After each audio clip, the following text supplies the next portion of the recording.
What is up, guys? In today's video, we're going to be talking about why you might not be improving in Fortnite, or why you haven't been improving as much as you did in the past, or why you might be in a slump and feel like you've been playing bad recently. As always, if you guys do find this video helpful and informative, remember to give it a like, subscribe if you like to see more, and comment down below if you've been making any of these kind of mistakes or anything that you're going to work on based on this video. So the first thing we're going to talk about is going to be that you're just not getting in enough fights, because at its core, fighting is a very important skill in Fortnite, and the only way that you're going to, get better at fighting and, stay consistent in fighting is to consistently get in fights over the course of the game. If you're, hiding all match, spending 20 minutes seeing one or two opposing players, like, you might get some wins that way, but you're not getting a lot of experience fighting, and so you're not going to be improving as much as people who do get in fights consistently.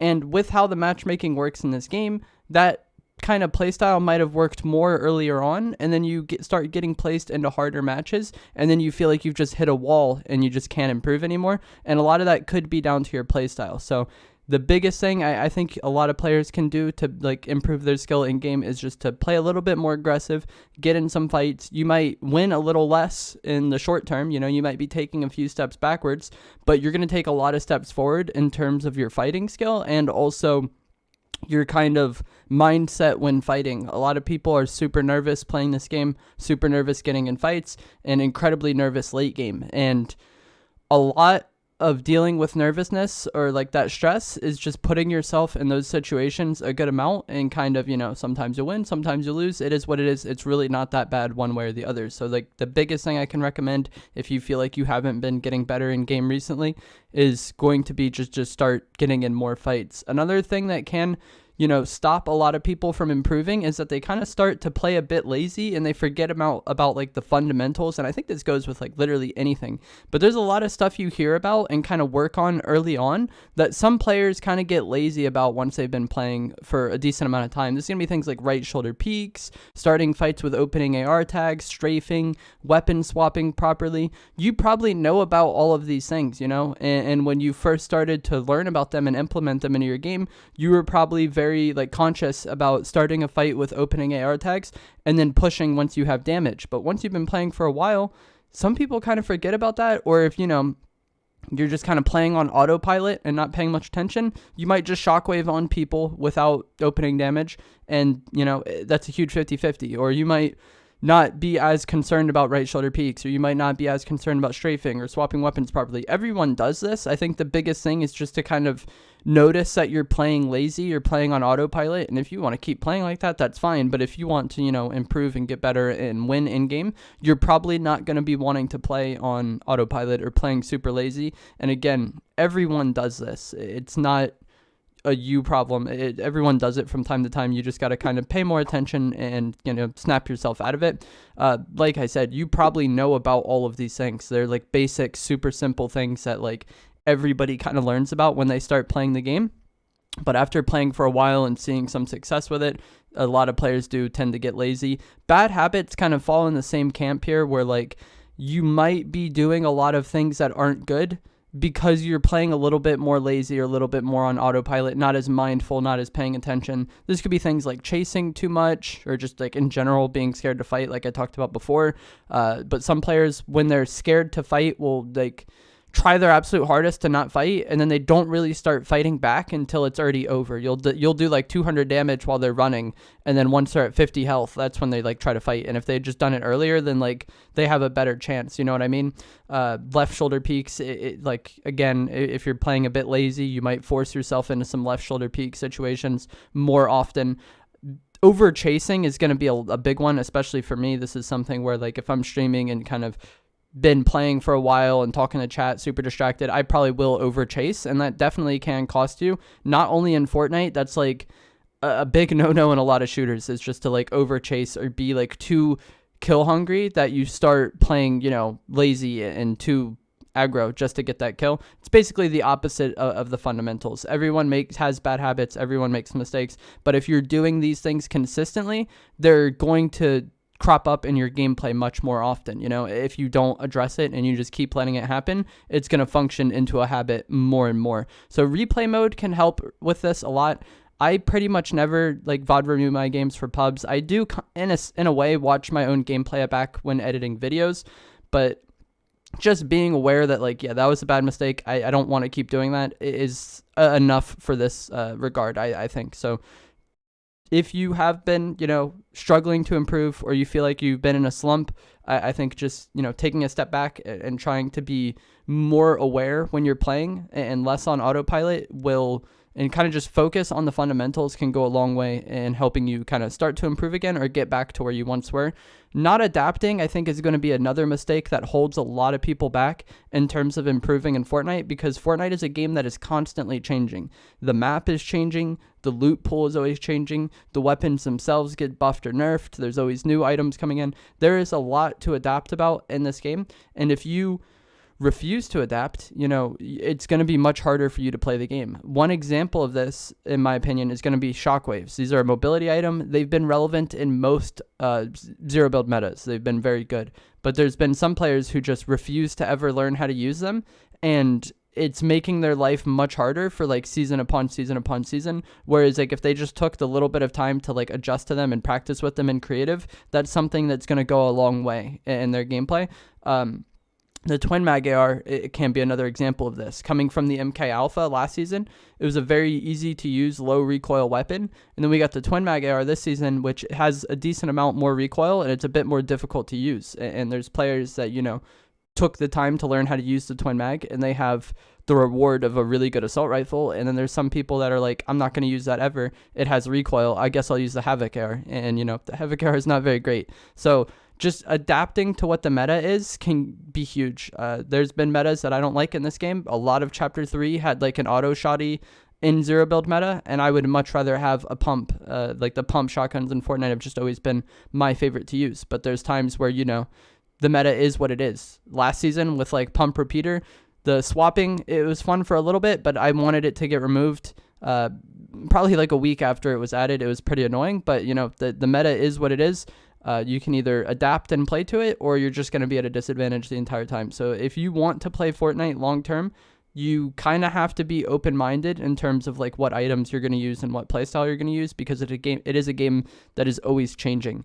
Another thing that a lot of players that struggle are for some reason closed-minded about is going to be playing creative. I've talked about this countless times in videos. If you've watched my channel, consistently, you've heard me say this, everything I'm about to say many times, but I think creative is the biggest thing that you can use to help yourself improve in-game, because it's just a much more time-efficient way to practice fighting in Fortnite. In an actual game, there's a lot of downtime between fights. You might land, loot up, not see anybody for a while. 2 minutes go by, you finally see somebody, and then maybe you lose that fight, And there's also a huge penalty for losing, where you have to back out, load into a new match, wait for the battle bus to launch, jump off the battle bus, land where you want to land, loot up. There's a lot of just natural downtime and natural penalty for losing fights, which kind of results in more downtime in BR. Whereas in creative, there's no downtime, and there's pretty much no penalty for losing a fight. If you die, you just respawn in some of these creative deathmatch maps. I have a video linked down in the description below of creative maps I recommend. But the time between fights and the penalty for losing is what makes creative a vastly more useful tool for improvement. You can get in like 50 engagements in 10 minutes, maybe more. I don't even know, but like that's just an example. And a lot of players, the average kills they get per game, they might see like 3 people in a 20-minute match, So like that efficiency is what makes playing creative so good, in my opinion. You just get in many, many, many more reps. Imagine if you wanted to work out and you had to do 3 reps per like hour. Like it just would not be good. But creative allows you to get in more reps, get in more fights, and then, you're going to win some, which is great. You're going to lose some, which is also great, because if you're losing fights, there's things you can improve on. I've talked about this before, and I've had people comment, like, I play in these creative maps, and I'm just getting destroyed, and I have no potential in every single fight. And that might sound like, oh, that sucks. There's nothing you can take away from that, but that's really good. If you play creative, and the people you're playing against in creative are much better than the people you're playing against in public matches, that means you have a lot more to learn in those fights versus those good players than in the public match fights you get in. Like if you're just fighting somebody that's a 1 out of 10, you could play wrong, you don't really need to do anything, and you're probably going to eliminate them.